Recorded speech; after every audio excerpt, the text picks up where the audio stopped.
ठीक है. Recording on. So welcome everyone, and this is another continuation of topic on mind and intellect. So Swamiji, last class you have defined the relation between mind and intellect. Whenever we have experience, then there are four aspects to it. It is mind, intellect, body, and consciousness, of which mind and intellect are very important. Now, if mind and intellect are together tuned, then we are at peace. If there is any conflict, mind is saying something, intellect is saying something, and we are getting carried away by mind, then it creates lot of disturbance and we are miserable.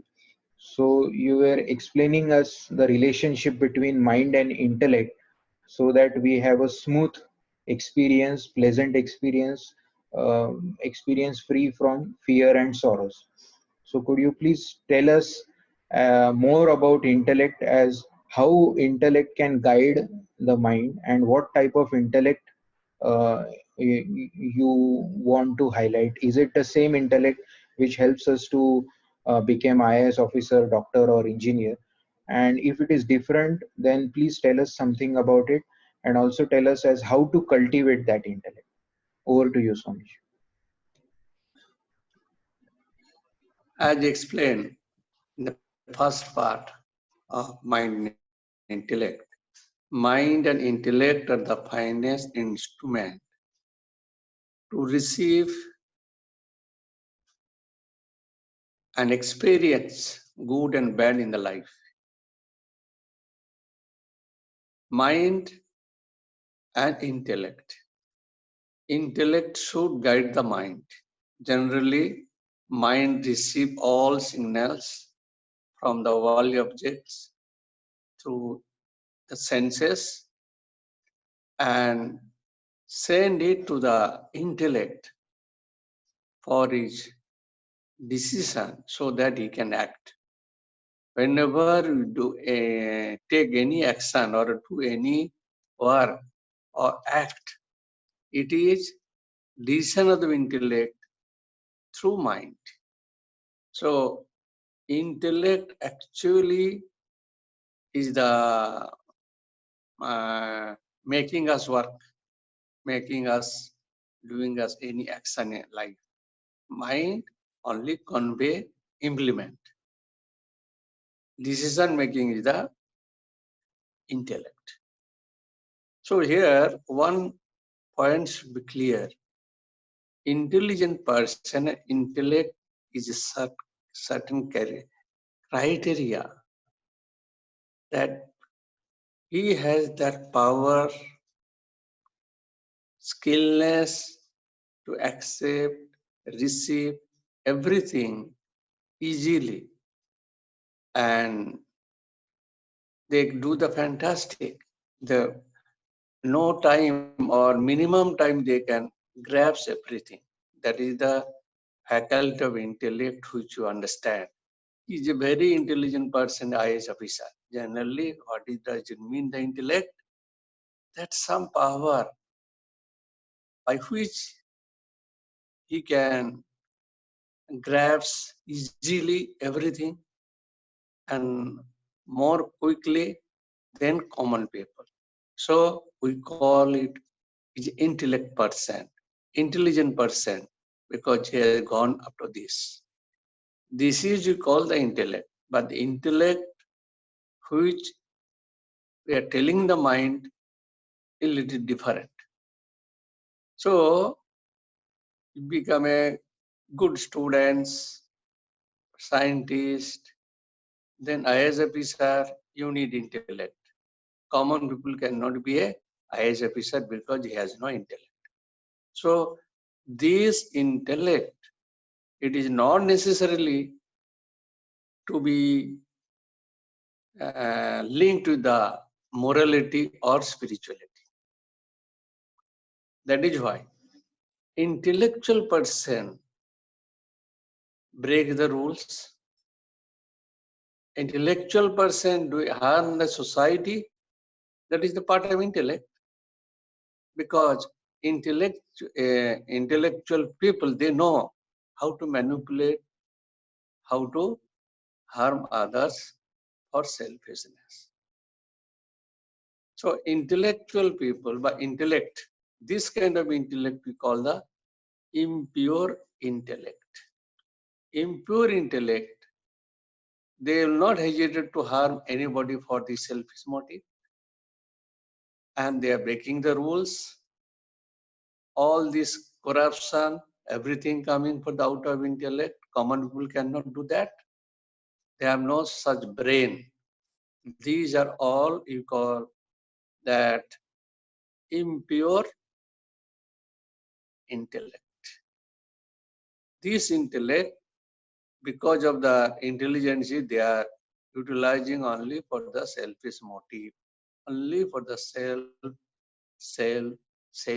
Because he has a skill, he has everything he acquired through intelligence. That is why sometimes we call this kind of people, those are selfish motive, they become dangerous giant to the society. They are doing the harm. As Sri Ramakrishna used to tell, vultures soars very high, but its eyes on the dead body carcass, dead body of the animals in the earth. So Sri Ramakrishna compared this kind of intellect like vultures. They soar very high. They achieve anything. They become an IAS officer, more than that. But their eyes on the dead body. Another example is also the cunning crow. Crow is very cunning, but what it eats? Nasty things and very bad things, rotten things. They are cunning. Crow are very cunning among the birds. So this is one type of intellect. But the intellect which we have mentioned in the mind and control, a mind and intellect, this intellect, little bit pure intellect, this intellect linked to the morality or spirituality. See, unless intellect is pure, if intellect give the bad decision, wrong decision, then person will do the wrong thing, bad thing, unrighteous thing, immoral things, even though he is a big man, intellectually he become. So this spiritual persons,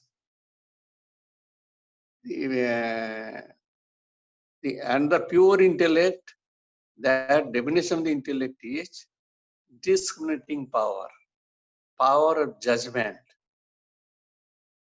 from real from unreal, righteous from unrighteous, truth from untruth. That is called intelligent, that pure intellect. Only they discriminate which is truth, which is untruth. On the basis of that, he will guide, he will give the decision to the mind to act. So that spiritual persons or moral, those who have a moral background, their intellect will give decision to the mind, right decision, and they are not have a selfish motive, unselfish motive. So impure intellect work for the selfish motive, pure motive, because of the discriminating power, power of judgment, truth from untruth. This works for unselfishness or good of the society, good for themselves. So intellect, unless intellect is pure, and you will not get the right decision, or you will get the wrong decision if your impure is intellect is impure. So you have little bit moral background, spiritual background, so that intellect will be meaning of the intellect will be discriminating power. But earlier impure intellect means only the capacity, power grabs all the knowledge easily. There is not this discriminating power is not there.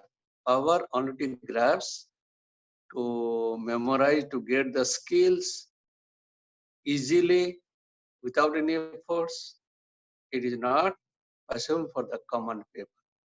So there is a two type of intellect we can define.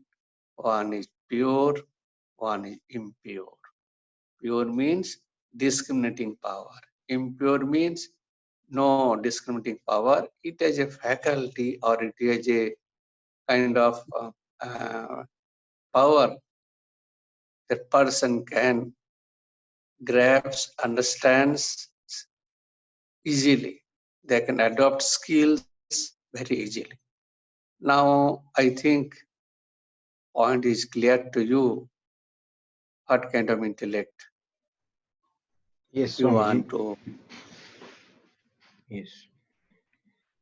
So, I think we will be covering the other aspect in part 3 as how to cultivate this intellect. Fine. Thank you very much, Swamiji. Thank you indeed.